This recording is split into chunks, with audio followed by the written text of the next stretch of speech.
It's the explanation of why I'm home.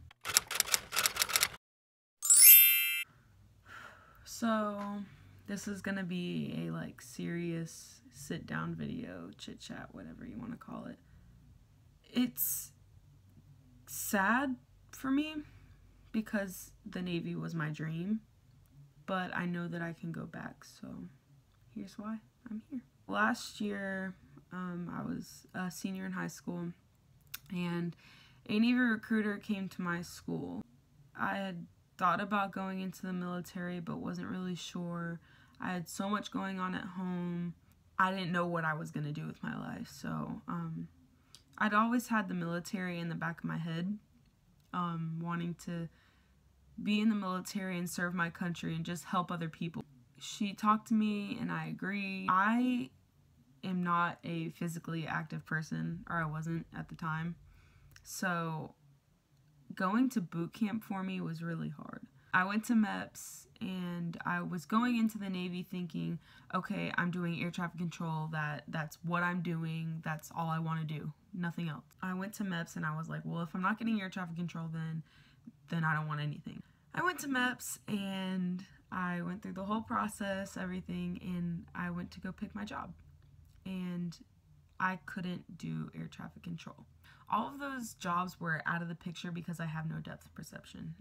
I have really bad eyesight. It runs in my family. I looked at the other jobs they had. They had engineering aide, they had steel worker, stuff like that.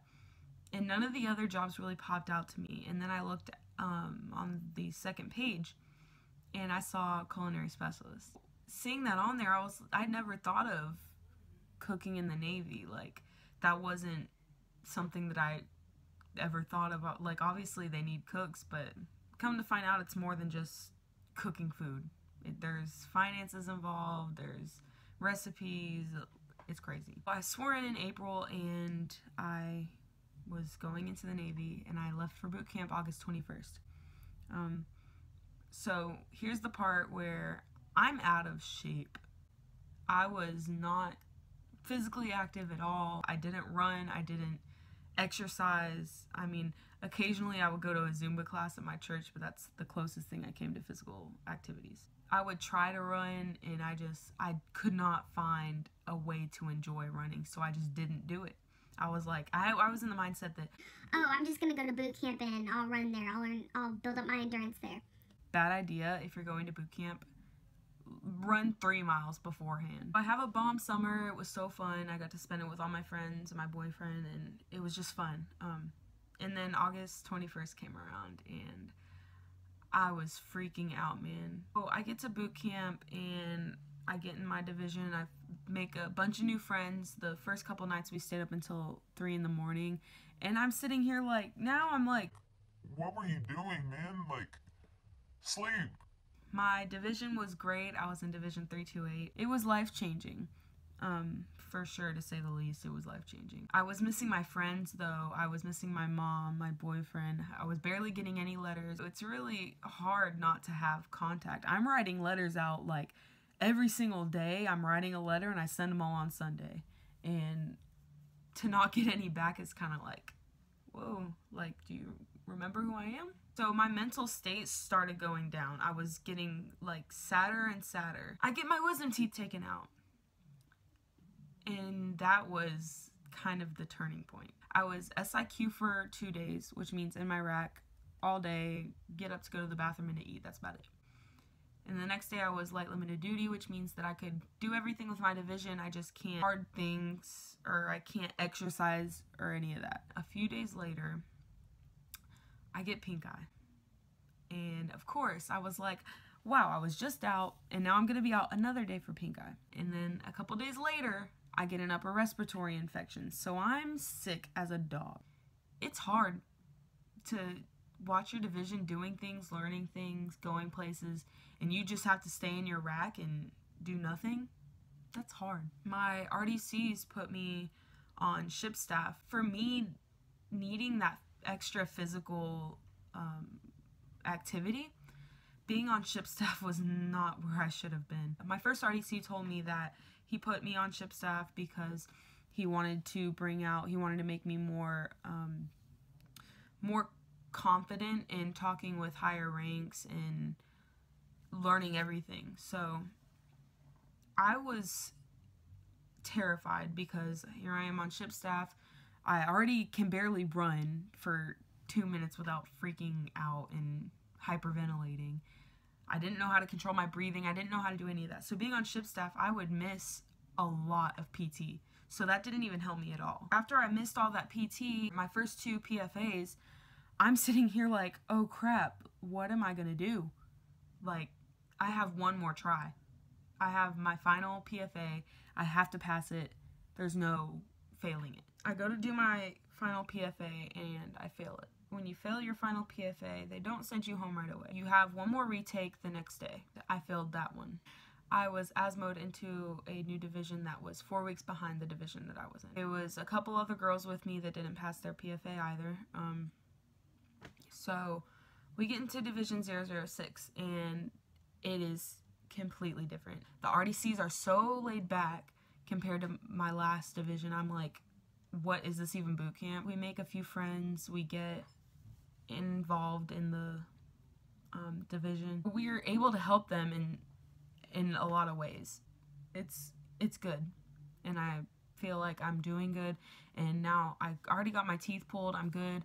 I'm not gonna get sick because I already got sick. I'm not gonna get pink eye because I'm gonna be way more careful this time. So we're in a new division. My first RDC was a chief, and she was one of the most helpful people at boot camp. She would do anything for anyone in her division or in any division. She would help them. She would give them advice. She's been there. She's gonna help us. Like, she knows.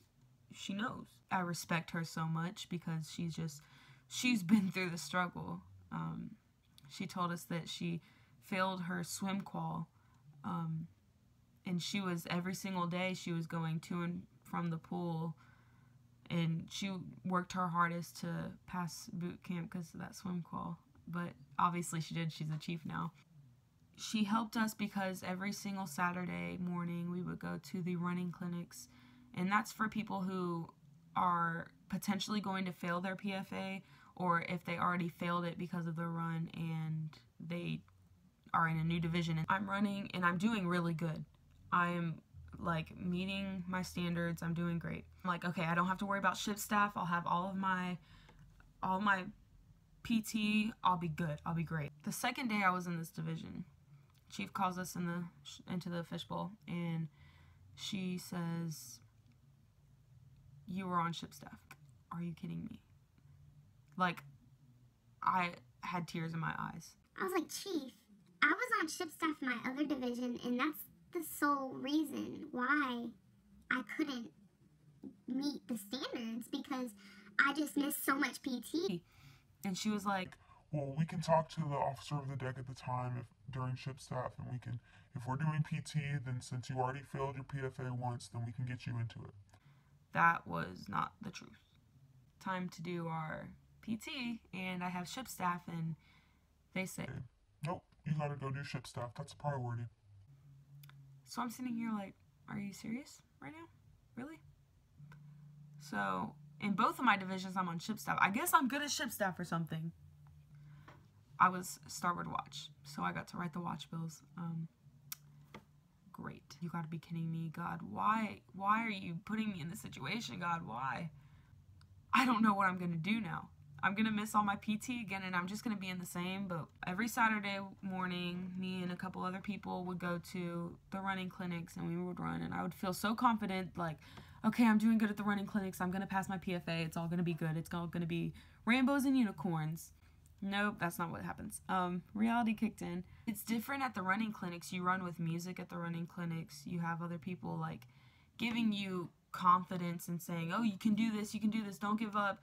Think about seeing your mom when you walk across that deck at graduation. You get to your PFA, and it's just like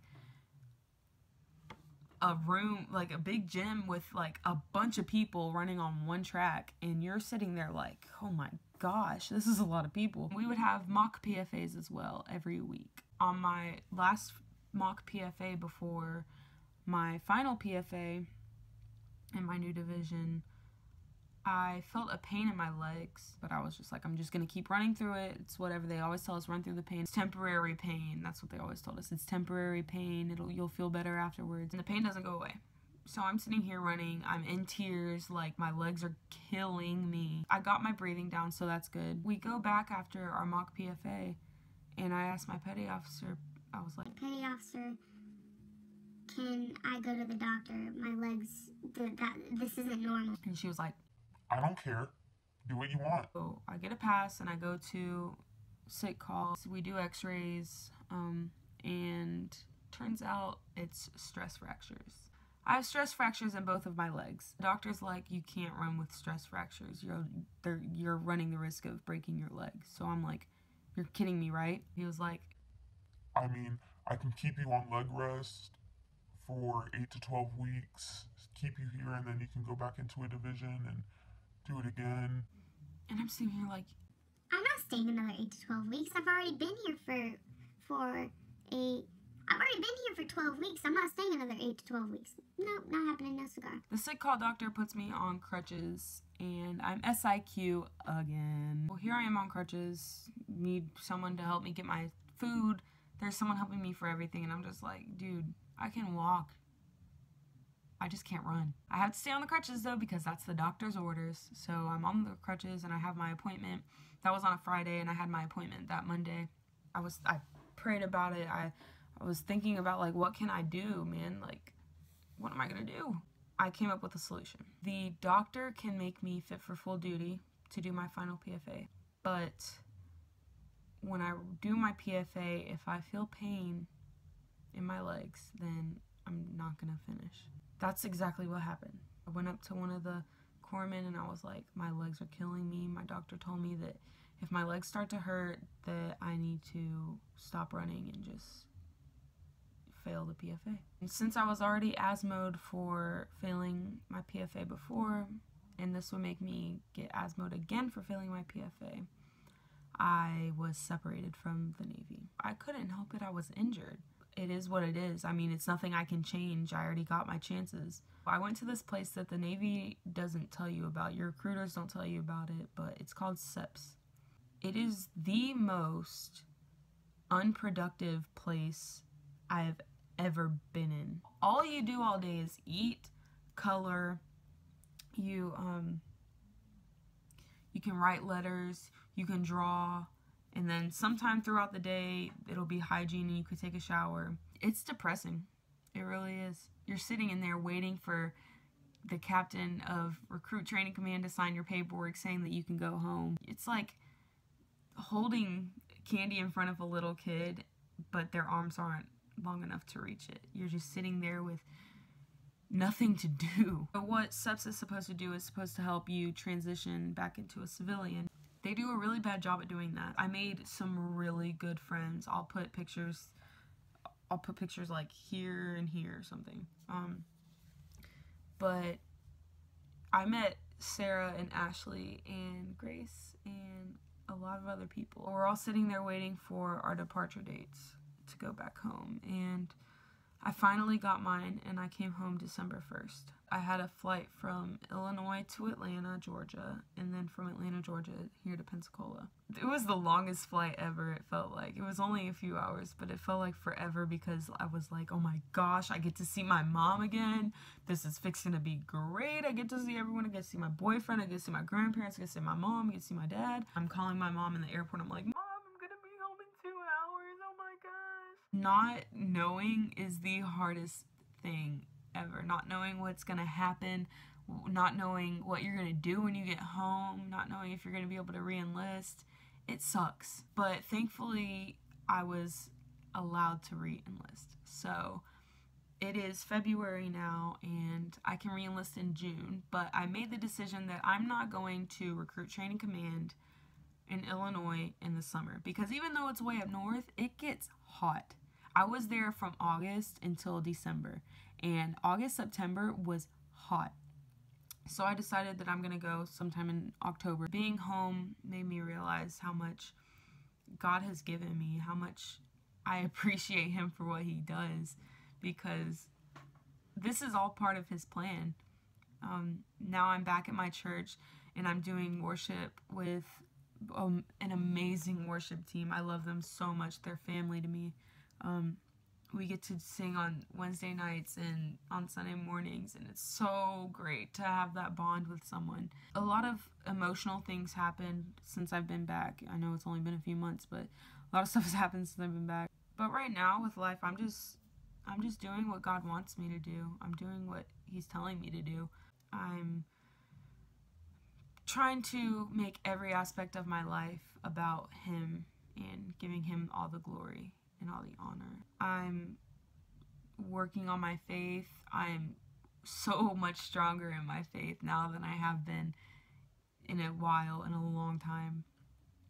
It's almost like being at boot camp made me realize what I was missing out on in a way. It made me realize that I don't need to worry about what I want to do. I need to worry about what God wants me to do.